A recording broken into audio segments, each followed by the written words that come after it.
si on en a le temps, vous lisez le CV que vous avez imaginé, vous avez créé, et puis vous le lisez le plus fort possible pour que tout le monde l'entende.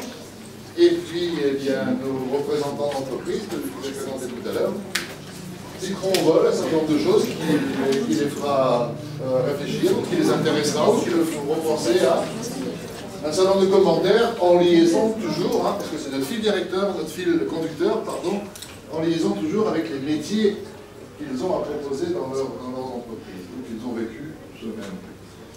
D'accord? Allez, vous êtes quatre. Il faut qu'un commence, une commence.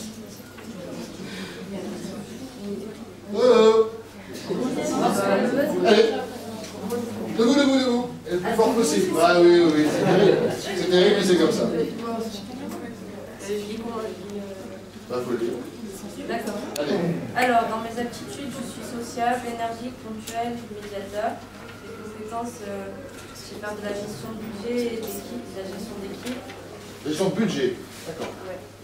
Mes formations, j'ai eu un bac en économie sociale et j'ai fait un BTS MUC après. Les expériences professionnelles, dernièrement j'ai été manager à McDo et en 2011-2012 et en 2011 j'ai fait un stage de management à Auchan et comme expérience professionnelle j'ai fait le service civique. Parfait. Sinon j'ai le permis. D'accord. Le permis, on est arrivé. Allô? Non? Arrivé. D'accord. Bon. Alors, comment réagissez-vous à ce magnifique CV? Pour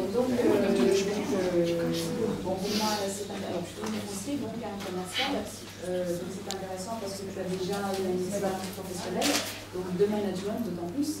Donc ça veut dire que tu sais déjà un petit peu comment faire tourner une équipe, tu t'adresses aux gens. Donc pour moi, cette première expérience est importante. Le permis B, c'est important parce que dans le métier, il faut démarcher, donc il faut avoir son véhicule.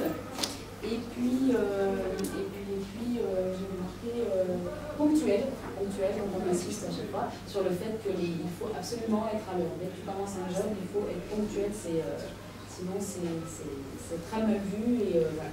Donc voilà, pour moi, il y a beaucoup de choses intéressantes. Voilà, déjà l'expérience et puis le relationnel, aussi service civique, vous savez bien que tu mets ton temps au service d'autres personnes, et ça c'est bien aussi. Alors, Laurent, est-ce que ce CV peut intéresser Escota? Moi, si on vient comme ça, avec un CV comme ça, me voir, parce qu'on a des métiers plutôt liés à l'entretien d'infrastructure, à la construction, il n'y a pas là le côté spécifique de la construction ou du management de l'infrastructure, mais c'est pas grave, on peut quand même venir avec un CV comme ça. Qu'est-ce que je vais proposer, qu'est-ce que je vais entendre dans ce CV qui résonne? La gestion d'équipe. Ça, c'est un plus que de savoir que la personne a le potentiel pour arriver à une équipe. J'entends qu'il y a une expérience professionnelle où, par exemple, McDo. McDo, si on a résisté chez McDo, c'est qu'on sait prendre la pression, la productivité, là, tout en respectant, j'espère, le service client. Donc, nous, on est concession de service public, l'image du client, c'est quelque chose de très fort.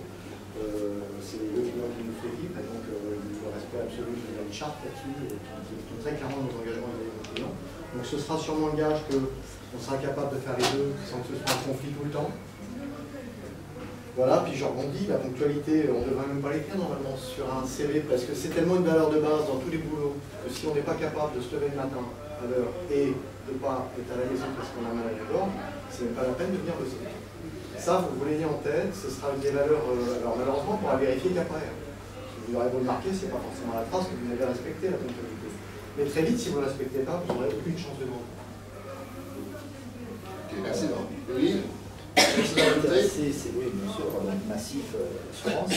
Ce qui m'a intéressé, bon, c'est l'aspect de l'expérience commerciale. Commerciale importante pour nous, bien sûr, puisque le but du jeu, c'est quand même de vendre.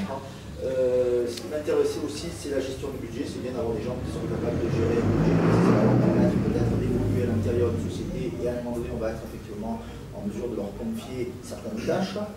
Il y a un autre aspect aussi que j'ai entendu, qu'on n'avait pas encore entendu jusqu'à présent, c'est médiateur. Oui, ça peut être intéressant, effectivement. Dans toute société, il peut y avoir un conflit à un moment donné, et c'est intéressant d'avoir des gens qui sont capables de jouer le médiateur entre les différentes personnes. Alors bien sûr, comme notre collègue, j'aurais peut-être aimé entendre certaines spécificités bien sûr de l'assurance, mais je crois qu'on peut rentrer aujourd'hui dans une société et puis évoluer à l'intérieur de celle-ci, quelle que soit l'expérience, mais évidemment, comme on vient de le dire, toujours la ponctualité, toujours le respect des engagements. Parce que je crois que c'est ça qui est important pour toutes les boîtes, aussi bien pour la Massif que pour les autres, c'est le respect d'un certain